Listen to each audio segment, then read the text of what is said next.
You're young, and I'm sure primarily people you've employed, primarily even some are much older than you. How have you managed to lead the business to the point where it is right now? People need direction.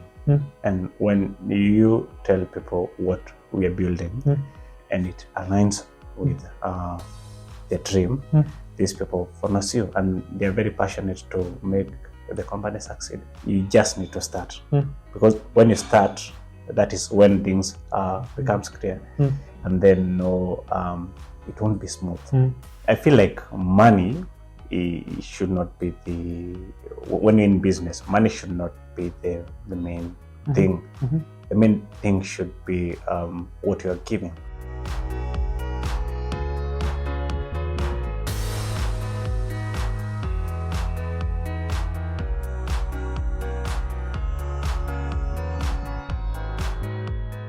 Good evening and welcome to the Late Night Business. My name is Ian Dennis, and as always, each and every week we have a very interesting show lined up, and today it's nothing different. I have with me a gentleman. Primarily someone sent me a link to his story. I was so impressed by it, and I wanted just to have him come on the show so that he can actually share his story, because it's quite an interesting story per se, and I hope it's going to be of inspiration to you who's watching this. But before I get to introduce my guest, I want to remind you that you're here at the Capital Club, the place you need to be as an entrepreneur, because being a part of the Capital Club, it enables you to have access to so many different particular amenities. Where we are is one of the meeting rooms. There's the gym, there's the spa, there's the restaurant, there's meeting event points. There's so much to do here. So literally, by being part of the Capital Club, you have so much different access for you to literally spend your day right here. Also want to remind you that two of my books are out. One, Business Concourse, that's out on the Textbook Center. Same to Food for Thought. Primarily, these particular books can inspire you as an entrepreneur. So the guest I'm speaking about is called Peter Muhia. I didn't want to get this particular name wrong. He's the CEO of Glitex Solution. So when the camera just pans to him, you'll get to see he looks quite young. It's very interesting. So it's a very interesting story, and I hope you're going to have this conversation. I hope you're going to enjoy it. So Peter, karibu sana to the show. Asante sana. Pleasure meeting you for the first time. I actually getting to interact. I've just seen you through TikTok. Sharing your story. I was like, okay, I'll just keep to chat a story, kabisa. So welcome to the show. Thank you. The first question I like starting all my conversations, what exactly are you most grateful for today? I'm grateful for life and good health. You know, when you're healthy, you can go out of your house and try to do 1, 2, 3. No, fanya maandamano. Maandamano. You're doing this show after you're taking the first maandamano. Interesting. So just take me through your story. We can just start off in terms of maybe just take me through your background. Where did you grow up in? I grew up in Nakuru County, a place called Molo. Oh, Molo, Kobaridi. Yeah, Kobaridi. That's where I grew up. I schooled there, both primary and my high school. I schooled in Chandera Primary School. Chandera. Chandera Primary School. All right. And then I went to Elbagon Secondary School. So Elbagon, I just know it because of the Nimiti. Elbagon, I think that's the one they know it for. Yeah, so I grew up there. Yeah. So I came to Nairobi because of university, Kamasi University. Molo Primary, Secondary, and Molo Tech Polytechnic. Yeah. And you grew up in a family of how many siblings? 10 siblings. 10? We were born 10. 2 parents? 1 parent. 1 parent? Yeah. 10? Yeah. Wow! Yeah. Your number? Number 6. Mko wengi. So ndio ulikuwa umesita hapo katikati. Kama angefanya family ungekuwa nje, atingekuwa hapa. And what were your parents involved in? My dad was a primary school teacher. He retired in 2016. Yeah. Primary. So what is he teaching? He was teaching science and mathematics. Yeah. His best is science, was science back then. But now he's retired. We're doing farming. And mom? My mom does farming. Oh, so mom was doing farming, dad was a teacher. Yeah. And how was your upbringing like in Nakuru, in Molo?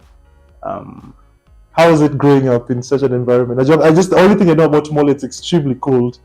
It's cold. Yeah. You know, when you're going to school in the morning, you have to carry some warm water inside in a bottle, a plastic bottle. Yeah. Because it's very cold when you're going there. Oh, so every morning you have to warm water. Yeah, what you need some to jumpstart. Yeah. Because it's very cold. Interesting. Yeah. And In growing up, so you've grown up with one of your parents is a teacher, the other parent your mom has been a farmer. Yeah. What are some of the lessons you learned from the farmer and from the teacher growing up? My dad, let me start with my dad. I'm very close to my dad. My dad is one person who works hard. Yeah. My dad was in class by 6. You know, it was a day school. So at 6, actually he taught me before I forget, he taught me science. At 6, he's in class. 6 in the morning? Yeah, in the morning. And then, you know, the official reporting time is 8. So he teach from 6 to 8, then to the entire day. Then from 4 to 5:30, you know, the official time ends at 4. So my dad extends to, again, 5:30. What? Then after school, my dad is in the farm. So at 6 now? Yeah. So my dad is in the farm. So my dad worked really hard. And at the farm, what were you guys farming? You know, potatoes, there's maize, there's beans. That's what we were farming. Yeah. And you also mentioned something, but before you got into school, your dad used to teach you? Yeah, my dad used to teach me. Just before you joined school? Like before you joined school, or just to teach you privately? Or used to teach you when you joined school? At home, you know, if your dad is a teacher, he'll teach you at home, at school. So he was my first teacher. Before I joined nursery school, he taught me. Through the entire primary school. Yeah. And then, yeah, that was it. Interesting. Yeah. And you've mentioned you're very close to dad. So what are some of the, how was this particular relationship molded? Because I know most of we boys are much closer to our moms as compared to our dads. How exactly was it? I was born a stammerer. I could stammer out, and I didn't have so many people I can speak to, because, you know, when you're stammering. By the time you say I get you. Yeah. So there's that one person, you know, even when you're a kid, you can see things. So there's that one person who will pay attention to what you're saying, who enjoys having a conversation with you. So that is how. So that was dad. So dad took you through, what's it called, the paces as a stammerer, how to go about it and make you to speak quite well. Yeah. Interesting. Yeah. And mom? We're also good with mom. My mom is a very prayerful woman. So every time she will pray for you. She wakes up at 3 a.m. in the morning to pray for you, to pray for your business. You know, when I'm home, you can hear her praying. You know, in Ushago, it's a very quiet place. Yeah. So when you're there, you can hear her praying at 3 a.m. Yeah. That's very nice. Our mothers, mom is out to And you've mentioned that one of the qualities that you learned from your dad, maybe when you look back, is that dad was hardworking. What are the qualities that you can say when you look back that you also got from your parents that you can say have influenced you to be where you are right now? There's this thing about my dad. You see, we were born 10, and then he's a primary school teacher, and then he wants to give you the best life. So this guy is dedicated. So there's that dedication that you have. Up to date, I wake up very early in the morning because copy. So I'm up in the morning. So there are those values that I got waking up in the morning. You know, you have to do something, and then going back late to my house. I say those are the values that you got from dad. Yeah, because because I want to be dedicated to what I'm doing. Yeah. Interesting. Yeah. And looking back, because none of your parents were quote-unquote business people, what exactly triggered this particular element of entrepreneurship in you? When I came to this city, I got older people. There's this older men who mentored me. They're all in business. So I talked to one and asked him, hey, would you please mentor me? And then this guy was like, yeah, I'll do that, and I'll expose you to other businessmen. So after a week or so, this guy told me, why don't you come to our office? You can use our office. That is where I started getting to know other business people who is using their office at a mountain mall. So he exposed me to other business people, and you see, they taught me how to do business. They pushed me to open the company in 2017. I was in second year. Yeah. So that's how I ended up here. And let me just also take you back. You'd mentioned, because I think you're the second person I'm having on the show. The other one was Joanne, and you're just having a fun out of it. Joanne was also a stammerer. She's a career coach, and what's it called? There's so many different particular elements of being a stammerer that limits you. How are you able to, perfect your speech? How are you able to just gain the confidence through it? Because I'm sure there's probably even someone watching this and probably going through that. Yeah, how are you able to go through that particular phase whereby now you can speak clearly and that's not an impediment to what exactly you're doing? Because I'm sure in business you meet a lot of people, you need to present yourself, you need to explain yourself, but you're quite, you can speak quite well. Yeah, my dad told me, when you have this condition, you have to speak so that you train your tongue and your brain to at least, say something. So, fortunately, I had something to say, so I could speak to people. I had some friends who listened to me. When you're given some time to speak, over time, this becomes smooth. Yeah, not perfect, but it becomes something smooth. Yeah. So it was just through a lot of practicing. Yeah. And I'm sure in primary, you probably faced people who are just as kids making fun and all that stuff, taunting your confidence. How are you able to overcome it? I don't know, how are you able to gain that confidence? Because I'm sure for me, as a kid, even up to now, I taunt people. I would have been your classmate, I would have killed your confidence. And how are you able to gain and have your confidence?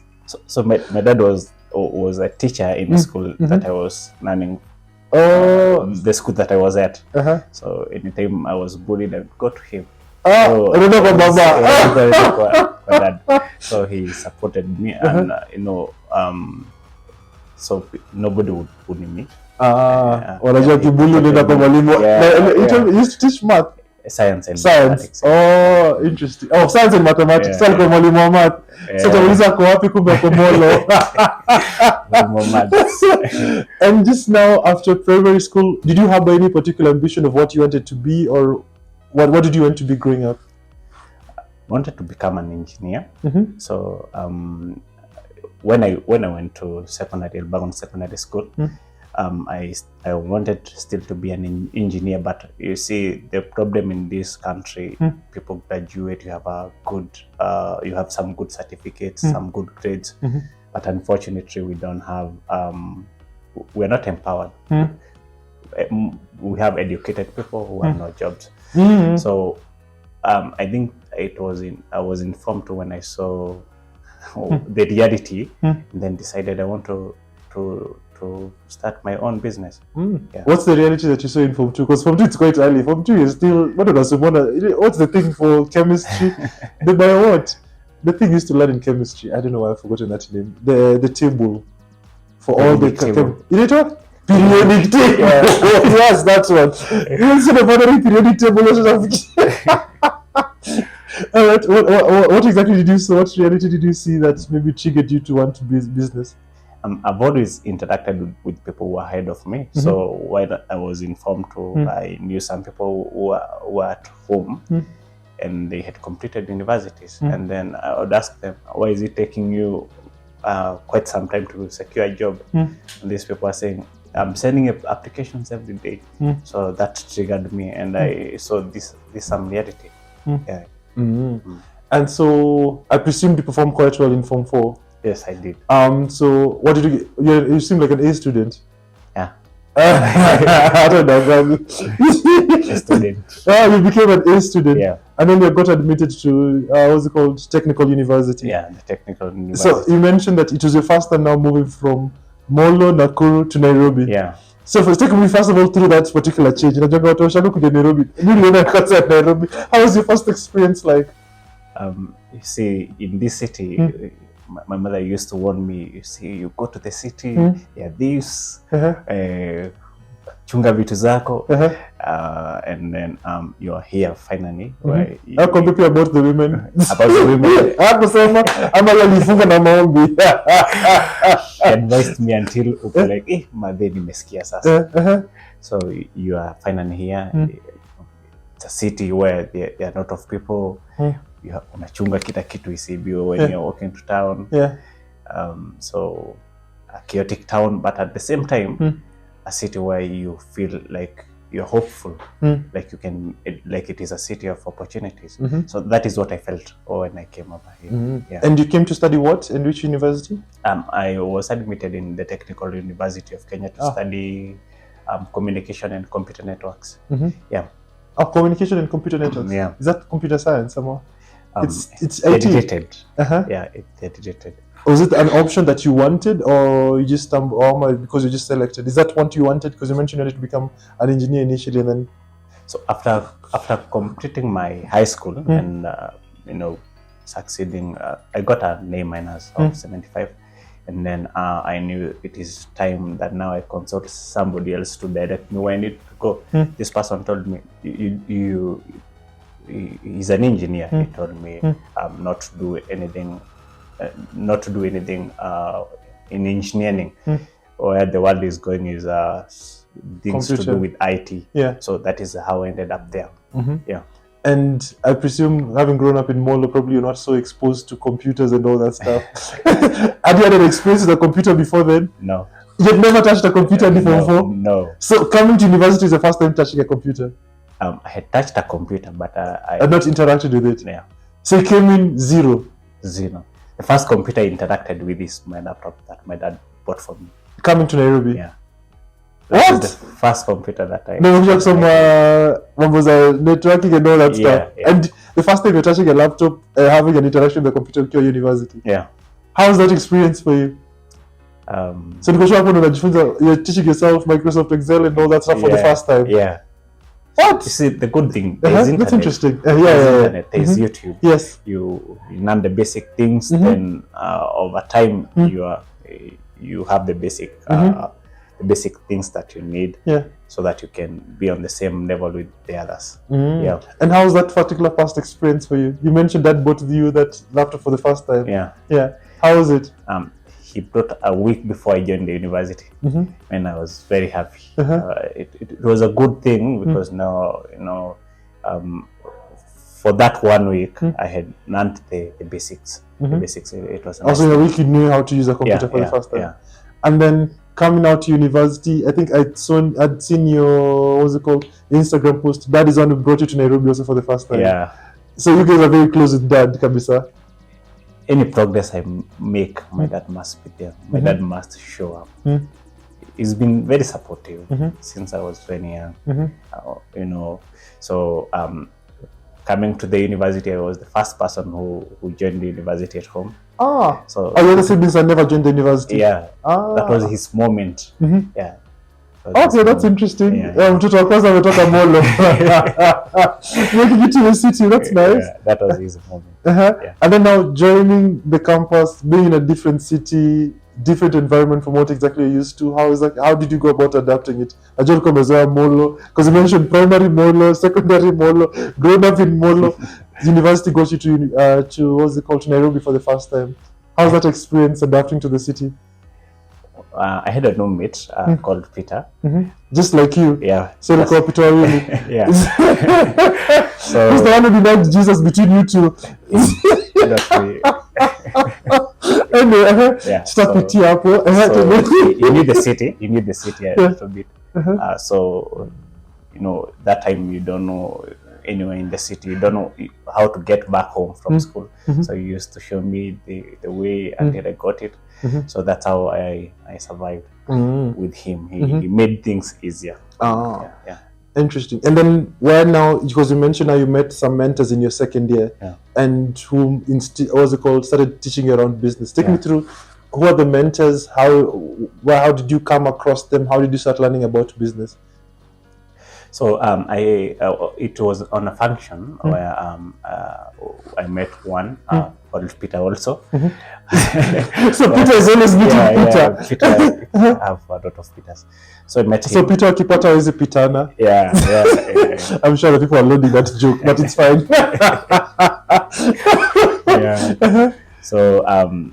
So back then I was doing some websites. So I told this guy, I can do a website for you.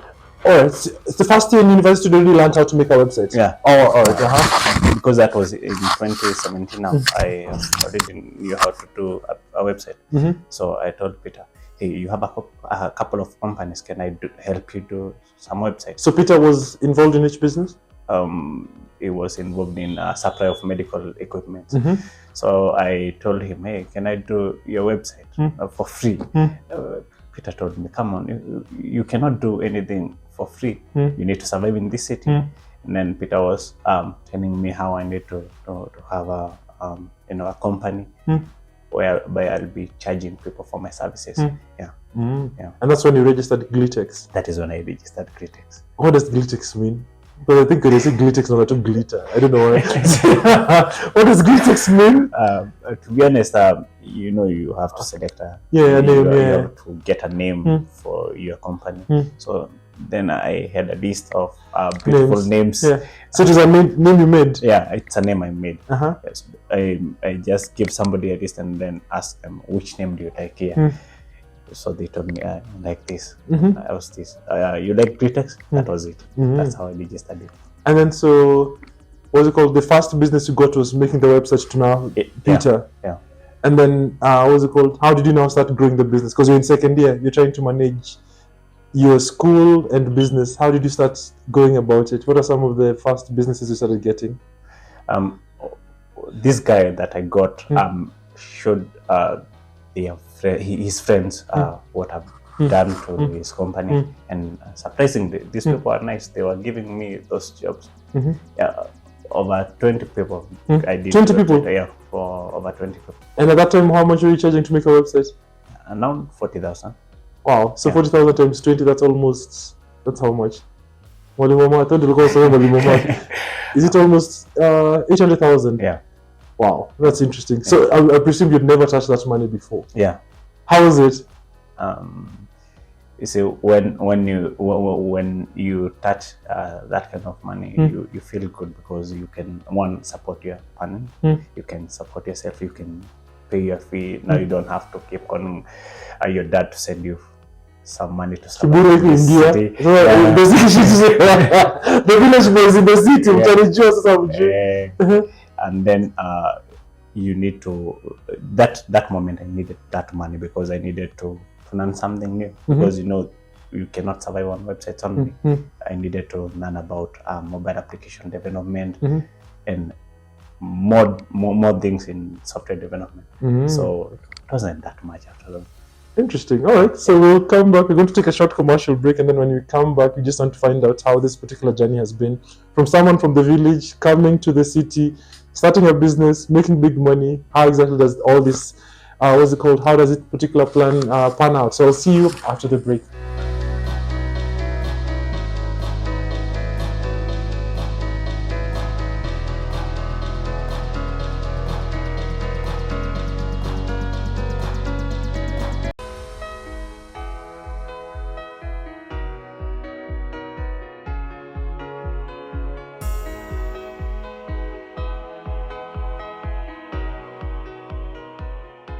So welcome back to the show. Before we went on a break, Peter was just taking us through his journey from the village to the city and how exactly he set up his business. But also there's a part that I think we missed, that before the business came to be, before you got into websites. So once you landed in the city, dad left you in the city. I'm sure pocket money go in Atosha. Yeah. How did you start surviving in the city? When dad brought me in this city and left, I was staying in Gikomba. Staying in Gikomba? Yeah. Aje sasa? Gikomba kuna nyumba? The nyumba. Gikomba ndani? Yeah. So when that... How did you land first of all in Gikomba? I was in Mtumba. My dad asked around and then I asked, there's a place I can stay affordable. Affordable ilikuwa how much? Because I know next to Gikomba ni Majengo. Yeah. Then it was about 5,000. Yeah. All right. So, it was a single room? A small room. Yeah. All right. So when he left, So from Gikomba, so you used to stay in Gikomba and then you walked to Technical University? Yeah. It's a walking, unaweza tembea. Nilikuwa natembea from Gikomba to the Technical University. Yeah. And then, so what are some of the activities that you started with? So in Gikomba there's a lot of people, and kama your pesa itoshi na una your skill, you have to survive in this city. So I hooked oranges in Gikomba market. I used to get them from Madikiti, and then as user uko Gikomba. How did that idea come about? I wanted to earn my coin. And I had no experience of how it feels to get your coin, and at that moment you don't have the skills. So in Gikomba, there are those women, they're very supportive. They'll ask you nifungia wiki because they so najituma, wanakwambia nifungia wiki, nifungia familia. Inamaanisha nini sasa? Like machungwa mob. Yeah. Oh, you buy a lot of oranges. Nifungie like nifungie. Naelewa. So they were very supportive, but they gave me a timeline that yenye ningekaa huko awangeni support. I think it was like 2 months. They needed me there for only 2 months, so that I go and look for something else to do. So primarily they'll give you space to sell on their behalf. No, you go around with a bucket. Alright, so they give you, they don't ask for money up front. Wanakupea wendo uze alafu kuja wape, ama you buy and then you go and sell. You buy and then go to sell. Go sell to them. Interesting. And how did it pick up? So that's what you started with, and then how did it pick up biashara selling oranges?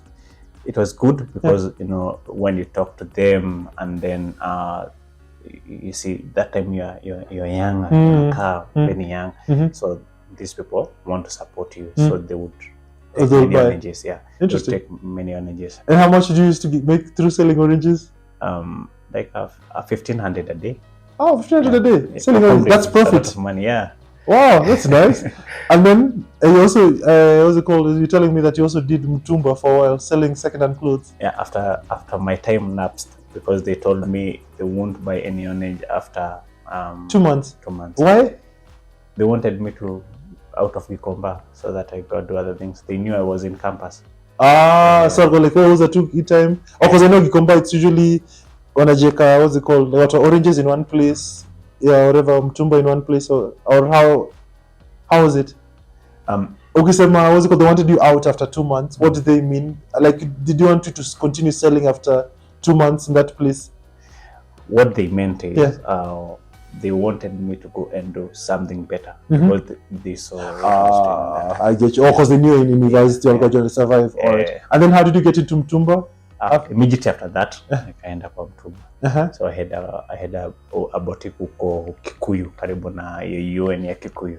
Ulijipataje Kikuyu from Gikomba? I had some people there, friends who showed me around. So I set up moja huko. So you set up a store. Yeah. So the money you had made, because you told me you're making 1,500 a day, so that's almost, almost 40,000 a month through that. Yeah. And then, so from that money you saved within those months, now you end up setting up in Kikuyu. Yeah. Interesting. How was that journey? How was that story?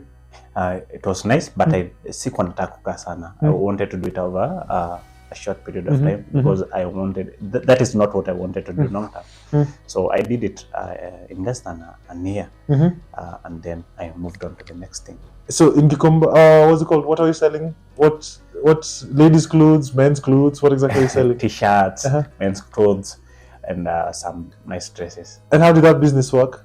It was nice. At least I was surviving in the city. So you'll pay your rent now. Yeah. You'll take care of your bills. I would take care of my bills. I would pay my rent. I would support even my dad because I have younger siblings. Yeah, so you told me you're 10. Interesting. And what are the lessons that you learned through this period of you just hustling around, like trying to figure a way around the city, and you're trying to, like, you're selling oranges. Here you are in school, you're selling Mtumba and all that stuff. What are some of the lessons when you look back, you can say that you learned from this?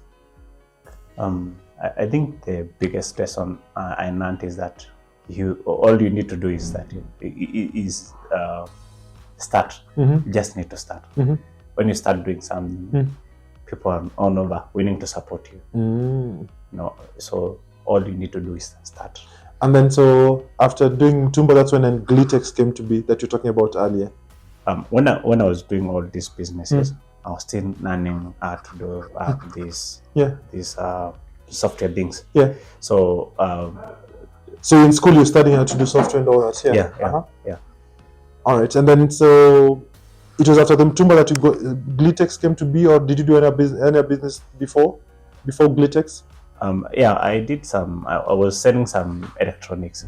You see, in campus, people need e-charger laptop, other needs memory card, other needs Windows installed, these operating systems. I did that just to survive. Interesting. At the same time, unaona bado nasoma, najifunza kuunda hizi softwares, napata natafuta network kadhaa. Yeah. Watu kutoka village mjituma. So let's now come to the Glitex story. So you mentioned about you got your mentor Peter, whom you got to do the website for, and then he got you like other 20 friends to do their websites for, and you started now to make a lump sum amount of money in the initial phases of Glitex. So after doing that, you'd mentioned before we went on a break that from the amount of money that you'd made through the friends who had contracted you to do the business, you had to invest it in building yourself. Just take me through that period of time in terms of now starting to build a business, also building yourself. Now you say when you get some money and you're trying to build something, you have to put everything that you have to that business, because I needed more skills, I needed people I can work with, because you realize it comes to a point in business where the work is too much and you need to work with other people. So I use the money to acquire other skills, like search engine optimization. Those are services that we offer, mobile application development, management system development. So you learned how to do software. Yeah. So you invested in courses. Yeah, I invested to learn that. Yeah. And then take me through how the business started growing. So initially you started up doing websites, and then most of the money you're making, you're investing in people to work with, and you're investing in terms of what's it called, skills to learn. How did the business started developing and growing? So when you start working with other people, you realize they bring on the table something that you never had. So we were at that point where the work is too much. You're getting mobile applications, you're getting people who need this other service. And at that point, you have to work with, you have to get a partner. I have a partner called Daniel Moho. So he comes on the table and try to streamline the processes. So I think that's it. All right. Yeah. And then, so you mentioned that you also got a partner. At what point? So the partner came into the business to become a part of the business, or how did that particular relationship? How does that relationship work? Is it a co-owner, and why did you decide to go for that particular direction? He's a co-founder. So he joined me, I think, in 2020 when the work was too much, and at that point you're unable to manage the people now, because let me take you through some process or some stage of developing an app. So one application is developed by a team of 7 engineers. So assuming you have 8 projects, you have 28 people. You cannot manage 28 people on your own. You need a person who cares for the business project, so that you can succeed. So that at that point I needed somebody who deeply care about the business, and that is how he came in. All right. Yeah. And so now, what now became of your role? So it takes how do you distribute your roles between the two of you? He's very good when it comes to details and what we call product development. So this guy can develop he's nice, or he's gifted in understanding the customer's problem and proposing how to solve it. Because a customer may come to you and then they have a problem and they have a solution that they think it works for them, but this guy evaluate that problem and then proposes what that customer needs. Yeah. And how is the process of now growing the business? Because primarily you said initially it was Peter, one of your mentors, who proposed clients to come on board. Now you've also gotten your co-founder. How has it started growing? And how are you learning your way through it? Because I believe you started off in second year in university. It's something completely new. how did you learn, or rather, how did you start finding your way in terms of growing a sustainable business? We have a lot of people who are willing to assist you.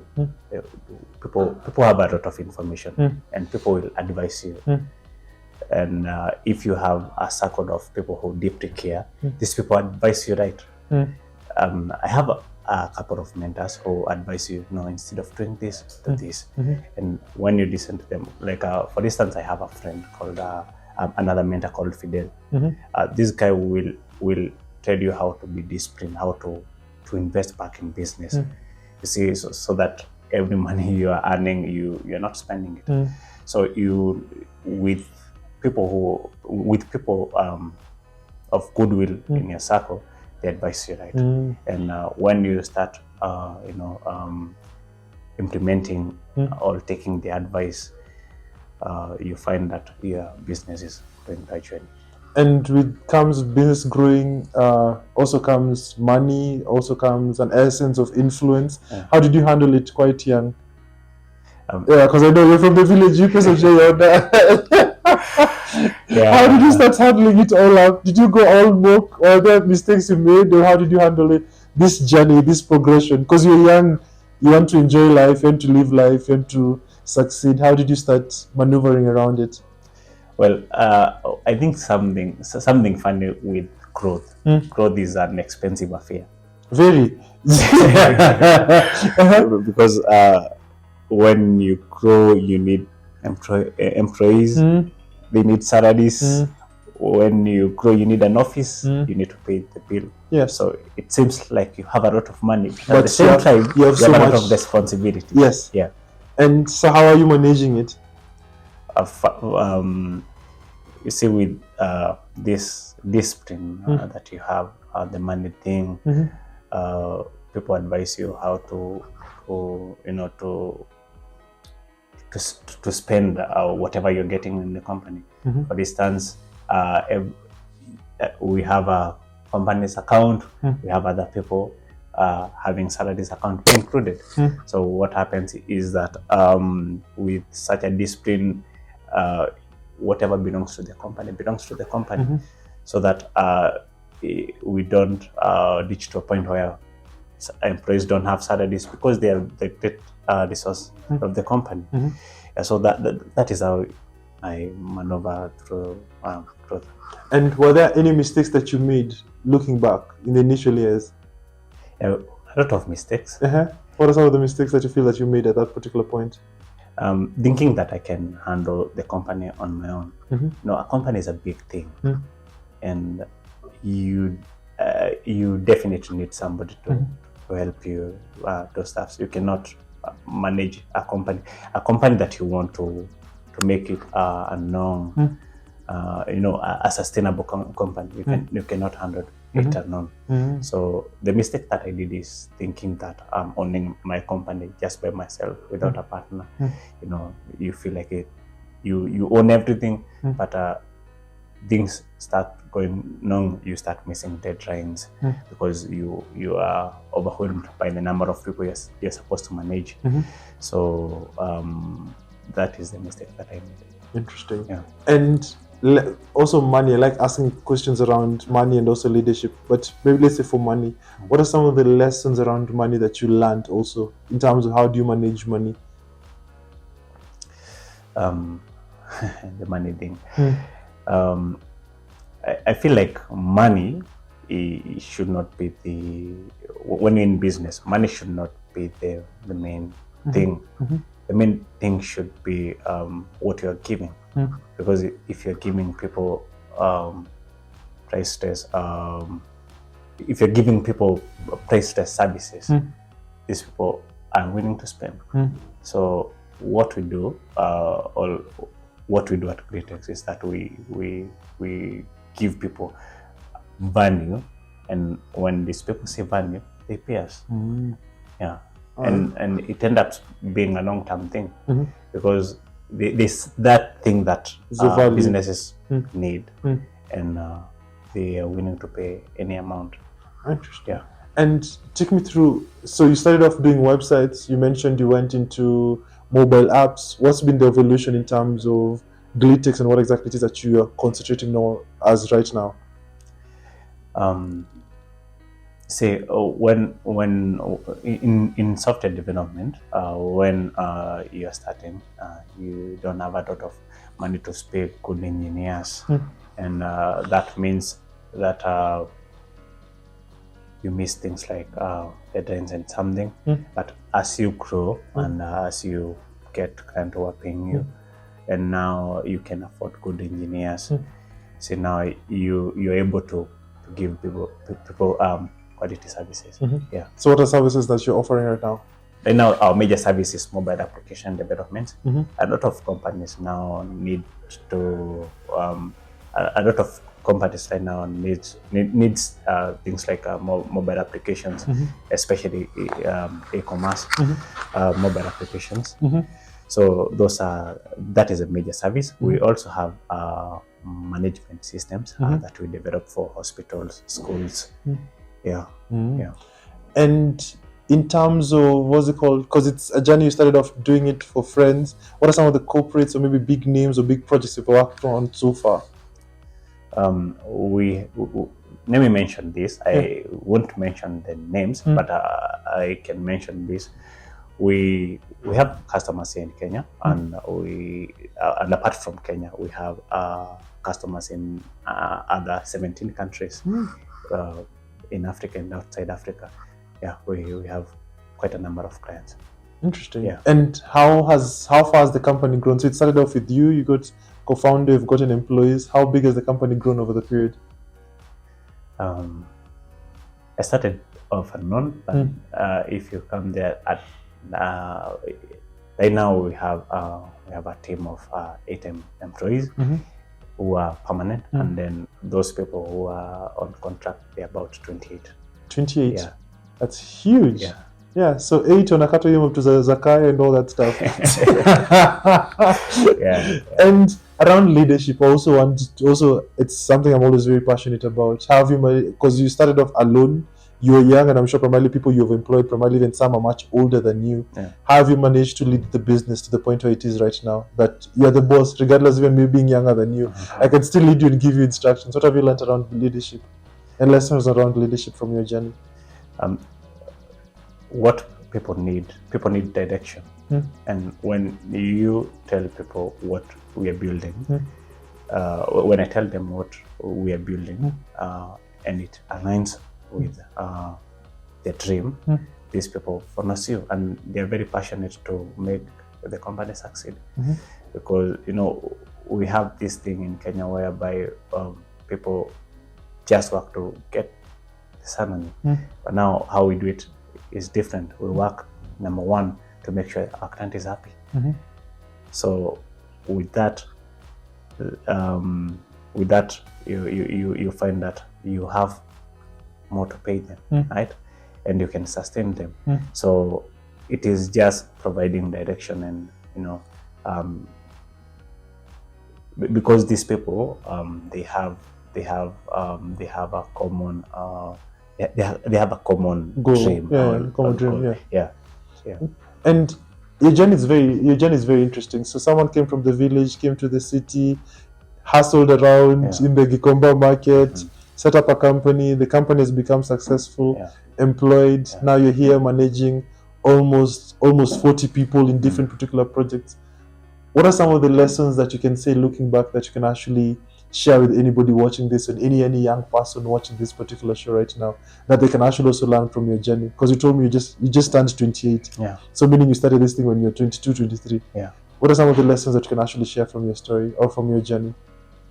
I think something that I can say is that again, I said this, you just need to start, because when you start, that is when things becomes clear. It has not been smooth, but at least when you start, you're there, not going back, and this is not working. There are things that don't work. You stick there, you tweak them, you tweak it again until things work. because I cannot lie. I'll tell you, it has not been all smooth. So kama hiyo mwaka ya COVID, things zinaenda south, but you have to stick around and try to tweak this, and a few things so that this one. So you just need to start, and then it won't be smooth, right? So and stick around. When you stick around, you don't do the same thing. You tweak the things that you do until that things work. Interesting. Yeah. All right. So before we come to an end, I have like 10 questions, quick fire. I'll be asking, and then you answer whatever that comes to your mind. So the first question: what do you think is the greatest risk you've ever taken? The greatest risk. Yes. Betting on business and not on my certificate. This question is very interesting. What time do you usually go to bed at night? 10 p.m. 10 p.m. Yeah. And then you wake up at what time? 5. 5. Yeah. Every day. Yeah. You work for how many hours? Let's say 7 hours a day. Yeah. All right. Yeah. And then the other question: what were you most afraid of as a child? As a child, not being successful. As a child? Yeah. What is one of your nicknames? My nickname. Nickname. Joho. Joho. Yeah. Unapesa Joho. I was in politics. You're in politics? School politics, yeah. School politics? Yeah. You became, what's it called? You got a role? Yeah, faculty rep. Faculty rep? Yeah. So you got a faculty rep for which faculty? SCIT, School of Computing and Information Technology. That's very interesting. So the stammerer became a politician. Yeah. That's interesting. What is that one thing that you regret spending money on? What do you regret spending money on? Bad coffee. Bad coffee? Yeah. Interesting. Another question. How do you usually answer the phone? What type of phone? And phone? No, if someone calls you, how do you answer the phone? Hello, this is Peter. Yeah. Are you more of a thinker or a doer? A doer. Another question. What do you think the meaning of life is? Progress. Yeah. What scares you? What scares you? What scares me is not being in a state of being in a coma. Scares me. In a coma? Yeah. Who inspires you? My dad. And the final question: would you rather have more time or more money? More time. Why? With more time, you can create that money. But also money can buy time. Money can buy time, but you can create more money with more time. Yeah. So it becomes timeless. Yeah. But I really enjoyed this particular conversation. What's it called? Quite an interesting story, quite an inspiring story from someone who came from the village to the city and is doing quite well. So wishing you quite well. And hope you actually, by watching this, you've been inspired. So the company is called Glitex. Yeah, Gtex solutions. And just the final question, it's more of like HR question. What does the next 5 years look like for you? The next 5 years, I see Gtex Solutions being a global tech company where we are giving companies value all over the world.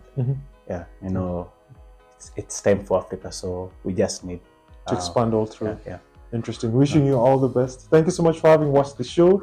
Hope you've learned something from this particular conversation. Hope you've been inspired, because one thing that Peter mentioned, you just have to start, which is such an important aspect. Before you get to end the show, I want to remind you that 2 of my books, one, Food for Thought, is actually out at Textbook Center. Primarily it's quotes, reflections and philosophies around life and business.